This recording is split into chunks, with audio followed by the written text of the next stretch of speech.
Hello students, नमस्कार। हम लोग अलैंगिक जनन की विधियां पढ़े थे। अलैंगिक जनन की विधियां में इससे पहले हम लोग पढ़ चुके थे कि अलैंगिक जनन की कुछ मुख्य विधियां हैं, जिनमें कि हमने खंडन के अंतर्गत द्विविखंडन और बहुविखंडन पढ़ा था। मुकुलन पढ़ा। मुकुलन में बताया गया दो तरह के उससे मुकुलन होते हैं।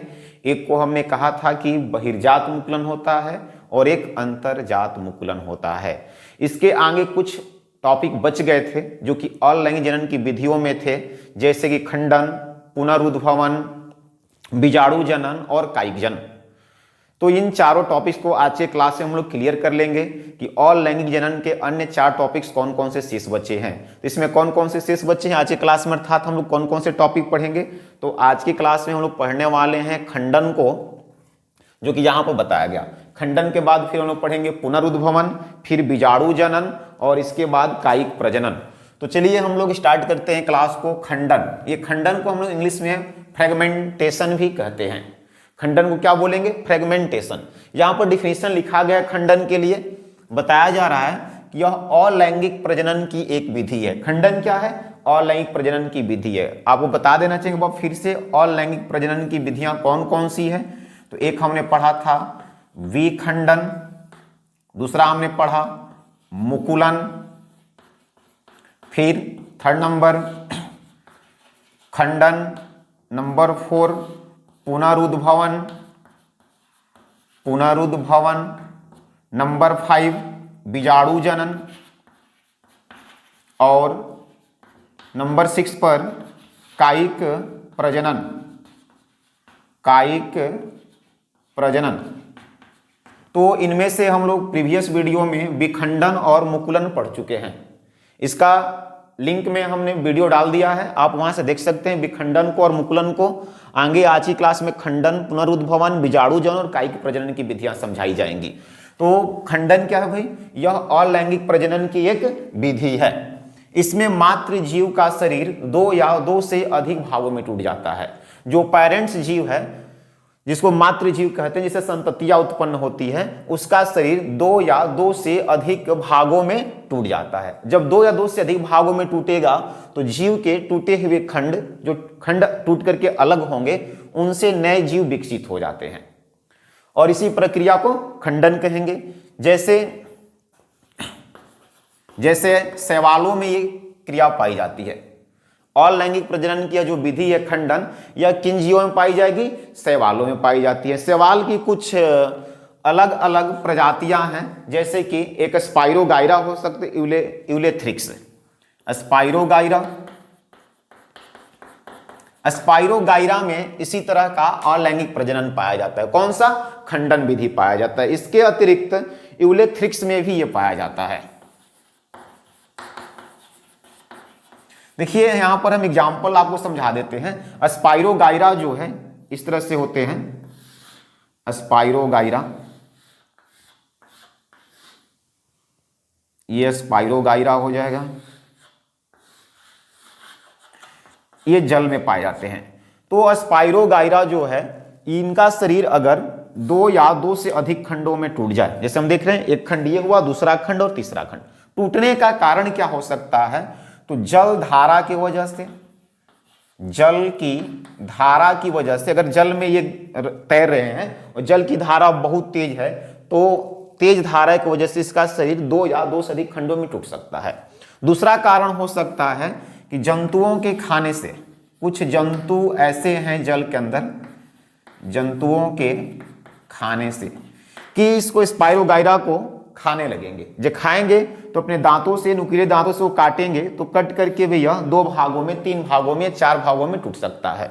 इसके अतिरिक्त हम कह सकते हैं कि ये कोशिकाओं के मृत हो जाने से भी हो सकता है। अगर इसमें से कोई एक कोशिका मृत हो जाती है, कोशिका के मृत हो जाने से, ये स्पाइरोगाइरा है, इसमें बीच से कोई कोशिका मृत हो जाए, तो कोशिका मृत होगी तो दो भागों में टूट जाएगा। दो जगह कोशिकाएं मृत होंगी, तीन भागों में टूट जाएगा।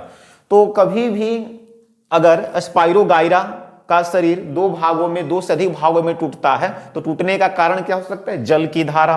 जंतुओं के खाने से, काटने से या कोशिकाओं के मृत हो जाने से। तो जब यह अनेक भागों में टूटेगा तो इसके 3 भाग बनेंगे, पहला, दूसरा और तीसरा। और ये तीनों भाग हैं, 3 भाग में यह बट जाएगा कुछ इस तरह से। 3 भाग बन गए स्पाइरोगायरा के, और ये तीनों भाग फिर से एक पूर्ण स्पाइरोगायरा का निर्माण करेंगे। तीनों भाग फिर से, अर्थात एक नए जीव का जन्म हो गया, एक नए प्रकार के। तो यहां पर आपने देखा कि खंडन की विधि में एक मातृ जीव था, इससे 3 मातृ जीव दिख रहे हैं।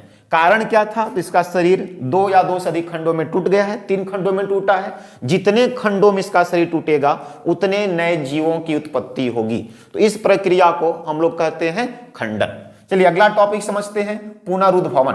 पुनरुद्भवन क्या है समझिए। देखेंगे पुनरुद्भवन, पुनरुद्भवन का डिफिनीशन यहां पर लिखा गया है। चूंकि नाम है यहां पर पुनरुद्भवन, यानी कि पुनः फिर से उद्भव हो जाना। अगर कोई अंग ऐसा हो या कोई जीव ऐसा हो जो कि कट जाने पर, नष्ट हो जाने पर पुनः फिर से उत्पन्न हो जाए तो उसे हम कहेंगे पुनरुद्भवन। इसको इंग्लिश में रीजेनरेशन कहते हैं। उद्भव होना अर्थात जेनरेट होना, इसको आप रीजेनरेशन कह सकते हैं।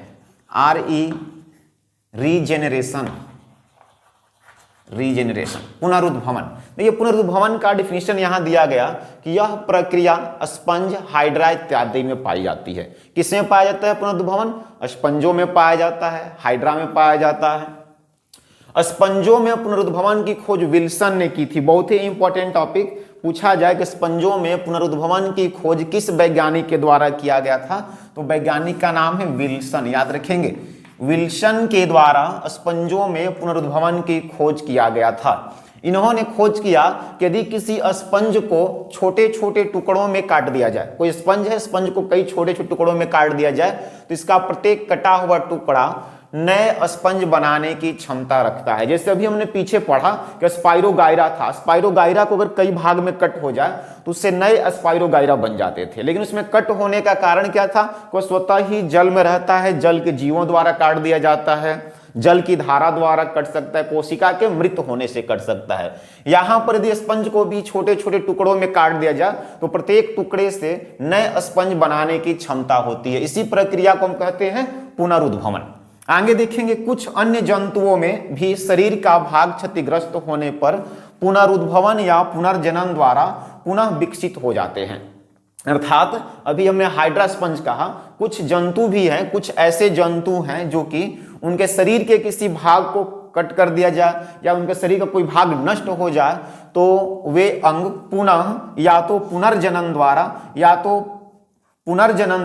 या तो पुनरुद्भवन के द्वारा फिर से विकसित हो जाते हैं। जैसे कि आप देखे होंगे छिपकली की पूंछ, एग्जाम्पल में आप कह सकते हैं छिपकली की पूंछ।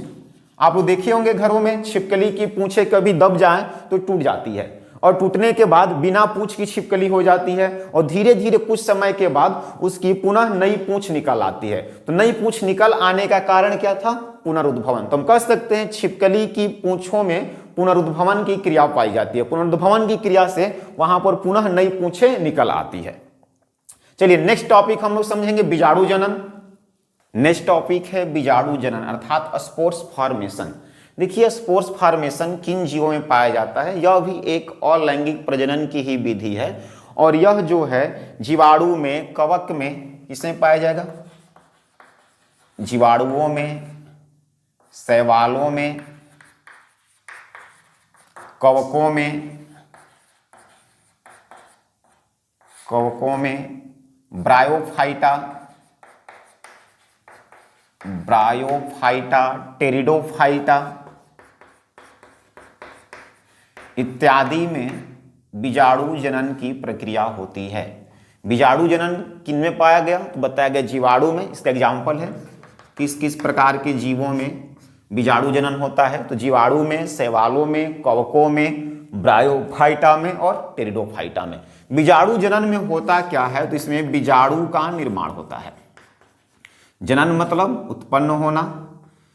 कौन उत्पन्न होगा? बीजाणु। इसमें बीजाणु का निर्माण होता है। बीजाणु का निर्माण होता है। ये बीजाणु क्या है अगर पूछा जाए कि बीजाणु, ठीक है बीजाणु जन्म, बीजाणु का तो निर्माण हो गया, ये बीजाणु क्या है, तो बीजाणु एक कोशिकीय, बीजाणु का डिफिनीशन हम लिख लेते हैं, बीजाणु एक कोशिकीय पतली भित्ति युक्त संरचना होती है, पतली भित्ति युक्त संरचना है। बीजाणु क्या है, तो बीजाणु एक कोशिकीय पतली भित्ति युक्त संरचना है जिसमें थोड़ा सा कोशिका द्रव्य, जिसमें थोड़ा सा कोशिका द्रव्य तथा केंद्रक होता है।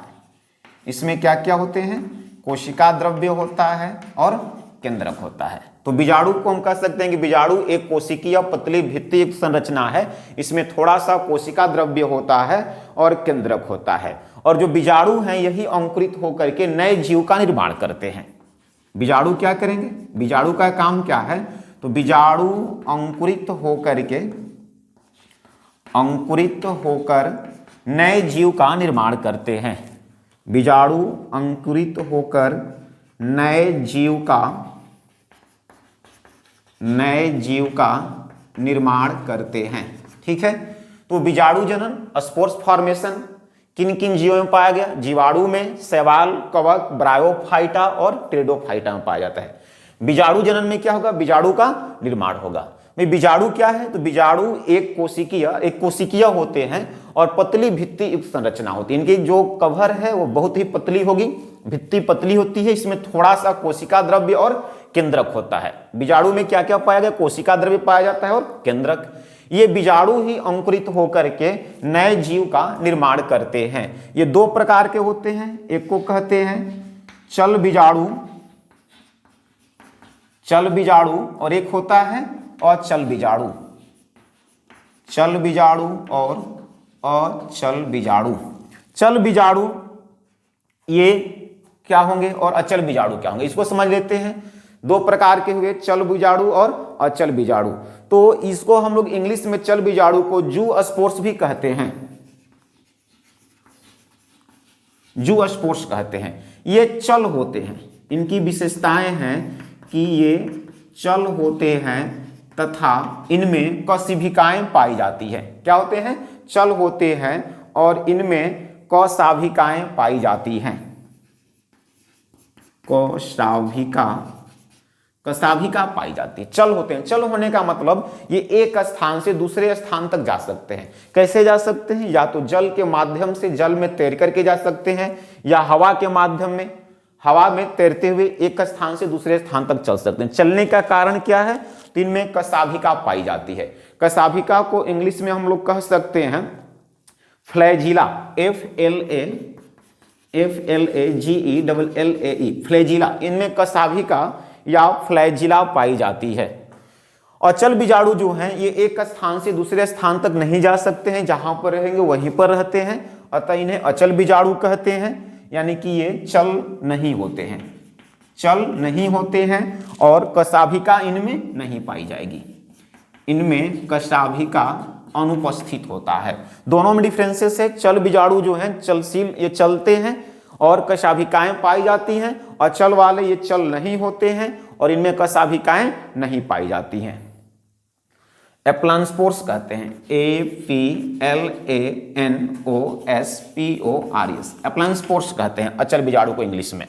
अब ध्यान देंगे, अगर पूछा जाए ये क्या कारण है चल बीजाणु चल होते हैं, तो कारण यह है कि इनमें कशाभिकाएं, दो या दो से अधिक कशाभिकाएं पाई जाती है, इनमें एक भी कशाभिकाएं नहीं पाई जाती है। ये किनमें पाया जाता है, देखिए इसका एग्जाम्पल हम कह सकते हैं चल बीजाणु, तो ये स्पाइरोगाइरा में, कहाँ, स्पाइरोगाइरा, इसका एग्जाम्पल हो सकता है स्पाइरोगाइरा। भाई स्पाइरोगाइरा किसके प्रजाति, शैवाल का एक किस्म है, शैवालों का एक किस्म है स्पाइरोगाइरा। स्पाइरोगाइरा की अगर एक कोशिका की बात करें तो एक कोशिका में बीजाणुओं का निर्माण होगा। इस तरह से कई बीजाणु होंगे और इनमें ये कशाभिकाएं, इस तरह से कशाभिकाएं होती है। ये यहां से निकलेंगे, ये केंद्रक हो गया, ये कशाभिका।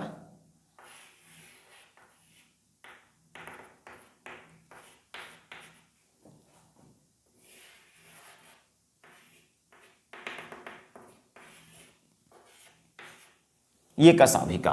तो यहां पर हुआ क्या कि एक यहां पर स्पाइरोगाइरा का एक सेल था, सेल के अंदर अनेकों बीजाणु उत्पन्न होते हैं। कब उत्पन्न होते हैं? प्रतिकूल परिस्थितियों में। जब इसको लगता है कि अब जीवित नहीं रह पाएगा, स्थितियां प्रतिकूल हो जाती है, तो ये शरीर के कोशिका के अंदर अनेकों बीजाणुओं का निर्माण करता है। और जब अनुकूल स्थिति आती है तो अनुकूल स्थिति में ये सब बाहर निकलते हैं, और बाहर निकल करके जहां जहां हवा में या पानी में तैरते हुए जिन जिन स्थानों पर जाएंगे, उन स्थानों पर नए स्पाइरोगाइरा का निर्माण करते हैं।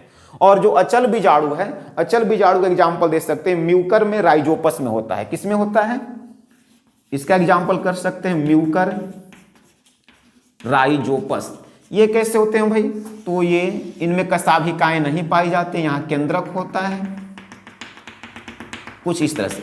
म्यूकर का हम चित्र ऐसे कर सकते हैं, इनमें किसी भी प्रकार की कशाभिका नहीं पाई जाती। इसमें न्यूक्लियस होता है, न्यूक्लियस होता है, मेम्ब्रेन्स होता है, बाहर वाले भाग, ये जो बाहर वाला भाग दिख रहा है इसको मेम्ब्रेन्स कहेंगे। मेम्ब्रेन्स पाया जाता है, न्यूक्लियस पाया जाता है, और प्रोटोप्लास्ट, ये जो अंदर आप देख रहे हैं सब प्रोटोप्लास्ट हैं, प्रोटोप्लास्ट। तो ये था बीजाणु जनन। बीजाणु जनन कितने प्रकार के? दो प्रकार से, चल बीजाणु और अचल बीजाणु। चल की पहचान के चल होते हैं और कशाभिका इनमें पाई जाती है। अचल वाले चल नहीं होते हैं, कशाभिकाएं नहीं पाई जाती। इनमें कशाभिकाओं की संख्या 2 या 2 से अधिक होती है। इसका एग्जाम्पल, चल बीजाणु किसमें उत्पन्न होते हैं? स्पाइरोगाइरा अर्थात शैवालों में। इसमें देख रहे हैं कि स्पाइरोगाइरा की एक कोशिका है, इसके अंतर्गत बीजाणुओं का निर्माण हुआ है। ये बीजाणु बाहर निकल करके अन्य स्थानों पर जा सकते हैं। कारण क्या है? तो यहां पर आप देख रहे हैं कशाभिकाएं पाई जाती हैं।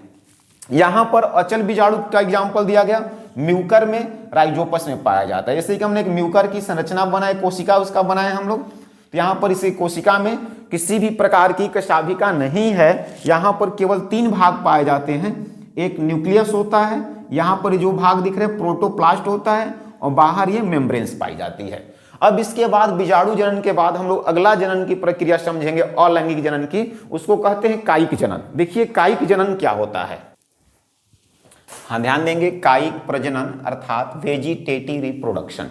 ये कायिक प्रजनन क्या होगा? तो हम कहेंगे कि यह अलैंगिक प्रजनन की एक विधि है जिसमें पौधे का संपूर्ण भाग केवल पुष्प को छोड़ करके इस तरह के प्रजनन में भाग लेता है। तो यह क्या है? अलैंगिक प्रजनन की एक विधि है। अलैंगिक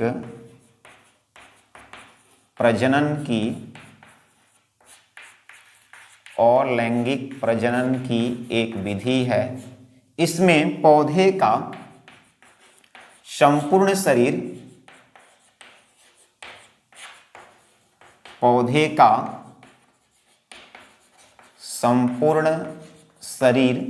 पुष्प को छोड़कर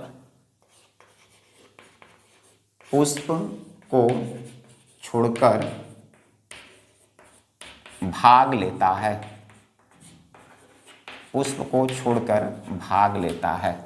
तो कायिक प्रजनन को हम लोग वर्धी प्रजनन भी कहते हैं, इसको एक अन्य नाम से पुकारते हैं, वर्धी प्रजनन। इंग्लिश में इसे हम लोग वेजिटेटिव रिप्रोडक्शन कहते हैं। यह क्या है कायिक प्रजनन? तो अलैंगिक प्रजनन की एक विधि है। इसमें पौधे का संपूर्ण शरीर था, जड़, तना, पत्तियां, सभी शरीर के जो भी भाग हैं सब इस तरह के प्रजनन में भाग लेंगे, केवल पुष्प को छोड़ करके। कायिक प्रजनन 2 प्रकार का होता है।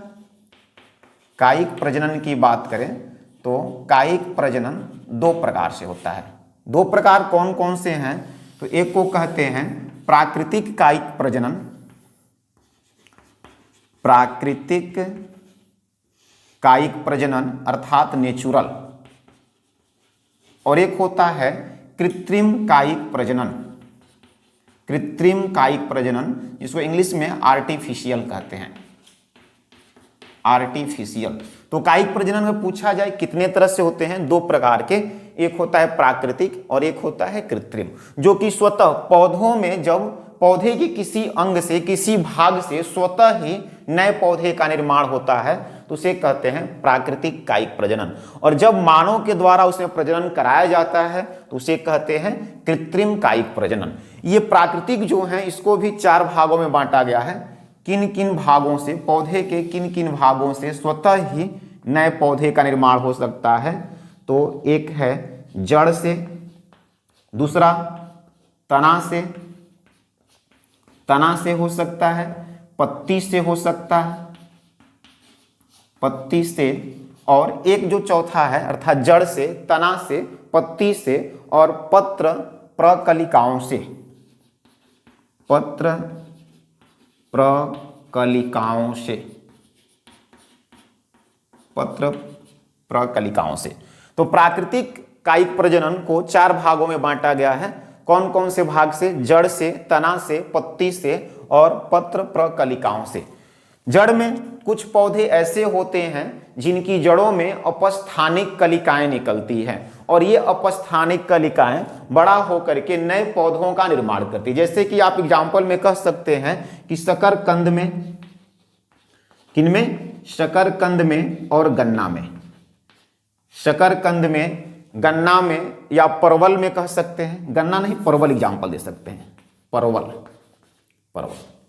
तो यहां पर हम कहेंगे कि जो प्राकृतिक है इसमें जड़ से अर्थात शकरकंद की जड़ें अगर मिट्टी के अंदर लगा दी जाए, परवल की जड़ें मिट्टी के अंदर लगा दी जाए तो उसमें उनमें से अपस्थानिक कलिकाएं निकलेंगी और वे अपस्थानिक कलिकाएं पुनः एक नए पौधे का निर्माण करती है। तो जड़ों से नए पौधे बन सकते हैं। कुछ ऐसे पौधे हैं जिनके तने से भी नए पौधों का निर्माण होता है। ये तना चार प्रकार के हो सकते हैं। कौन कौन से चार प्रकार के? तो भूमिगत तना हो सकता है, तीन प्रकार के रहेंगे। भूमिगत तना होगा, दूसरा अर्धवायवीय होगा, अर्धवायवीय तना, और तीसरा होगा वायवीय तना। वायवीय तनों से, भूमिगत तना में हम कह सकते हैं जो कि जमीन के अंदर पाए जाते हैं। जो तने जमीन के अंदर पाए जाते हैं उन्हें भूमिगत कहते हैं। जो जमीन के सतह पर होते हैं उन्हें अर्धवायवीय कहते हैं और जो बाहर होते हैं हवा में उन्हें वायवीय कहते हैं। जैसे भूमिगत तना का एग्जाम्पल आप कह सकते हैं कि आलू जो है मिट्टी के अंदर रहता है और यह तना है, इससे एक नए आलू का पौधा उत्पन्न हो सकता है। आलू हो गया, शकरकंद हो गया, प्याज हो गया, अरबी हो गया, ये सब भूमिगत तना के उदाहरण हैं। अर्धवायवीय तना में हम कह सकते, यहाँ पर भूमिगत तना में लिख देते हैं एग्जाम्पल में आलू, प्याज, अरबी इत्यादि। अर्धवायवीय तना की यदि बात करें तो इसका एग्जाम्पल हो सकता है दूब घास, पुदीना इत्यादि। अर्थात ऐसे पौधे जिनके तने भूमि के सतह पर होते हैं उन्हें हम अर्धवायवीय तना कहते हैं। दूब घास से भी एक नया दूब घास उत्पन्न हो सकता है। पुदीना के प्लांट से, पुदीना के तने से नए पुदीना के पौधे उत्पन्न होते हैं। वायवीय तना में हम कह सकते हैं कि गन्ना है जो कि हवा में मौजूद होगा, यथा इसे हम लोग वायवीय तना कहते हैं। और गन्ना से एक नए, गन्ना के अगर हम लोग तने को मिट्टी के अंदर डाल दें तो वहां से गन्ने के नए पौधे उत्पन्न होते हैं। कुछ पौधों की पत्तियां हैं, देखिए जड़ से समझे, तना से, तना में तीन तरह के तने, भूमिगत, अर्धवायवीय और वायवीय। इसका एग्जाम्पल लिखा गया भूमिगत के लिए आलू, प्याज और अरबी, अर्धवायवीय के लिए दूब और पुदीना, वायवीय में गन्ना। अब अगर हम लोग बात करें पत्ती से तो कुछ पौधों की पत्तियां ऐसी होती हैं जिन पर की अपस्थानिक कलिकाएं उत्पन्न हो जाती है। पत्तियों पर अपस्थानिक कलिकाएं उत्पन्न होती है जब ये पत्तियां भूमि के संपर्क में आती है, मिट्टी के संपर्क में आती है तो उनके निचले भाग से अपस्थानिक जड़ें बनती हैं और ऊपर वाले भाग से, अपस्थानिक प्रकलिकाओं के ऊपर वाले भाग से तना का निर्माण होता है। तो इस प्रकार से पत्ती से भी नए पौधे का निर्माण हो सकता है। जैसे एग्जाम्पल में कह सकते हैं कि अजूबा का पौधा है।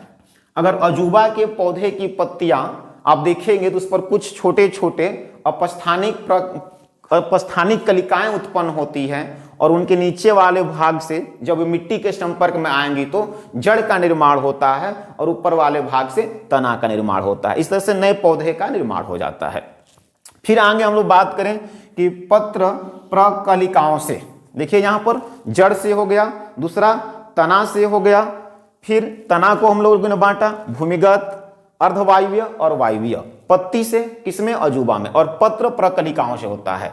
दूसरा अगर हम लोग बात करें कृत्रिम की अर्थात कृत्रिम कायिक प्रजनन की, तो इसे हम कह सकते हैं, इसे भी कई भागों में बांट सकते हैं। एक होता है कर्तन करना, दूसरा होगा दाब लगाना। कर्तन करना, देखिए कर्तन का जैसे गुलाब का पौधा है, गुलाब के पौधे को काट करके अगर हम मिट्टी के अंदर लगा दें तो वहां से एक नया पौधा प्राप्त होता है। दाब लगाना, पैबंद